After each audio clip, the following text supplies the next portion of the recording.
I'm on the phone with Verizon. Someone hacked my account and bought $11,000 worth of stuff. And Jen's like, okay.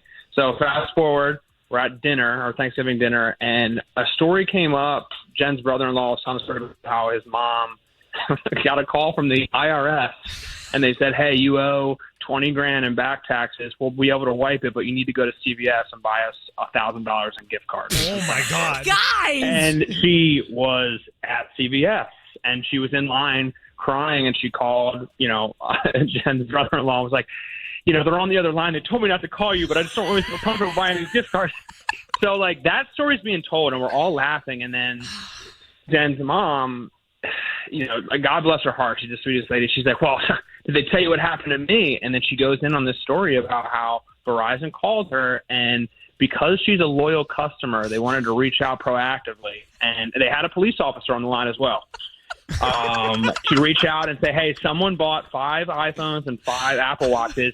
Unfortunately, we can't get into your account to fix it. If you can just give us your password, we'll hop right in there and we'll make sure we take care of it. A good thing they had the cop on to just, oversee, of course. Oh, yeah. I mean, because the local authorities are now getting involved in Verizon fraudulent cases. So she, at this point, Jen and her sister, I could see steam coming out of their ears. They're like, let me see the email. So they pull up the email from Verizon, and it was Verizon@gmail.com with a weird V as the logo. And Jen and her sister are like, well, Mom, that's 100% fraud. We have to go into your account. So here's the best part of the story. So we go, what is your Verizon account connected to? Your credit card? She goes, it's connected to my checking account. And now I'm sitting there. I'm not saying anything. I'm looking at my phone, checking the weather app over and over and over again because I'm so uncomfortable because I'm like, they might empty her bank account. Yeah, they drained her account. For sure. So it takes her 10 minutes, but she finally figured out a way into her bank account, and she goes, oh, no. Meanwhile, all of us can't see her phone. We're all on. She goes, I had $38,000 in there yesterday. It's down to $2,000. Pause for silence and dramatic effect. Now I'm so deep in the weather app. My face is red. I'm like, oh my God. I'm checking weather in Des Moines, Iowa at this point.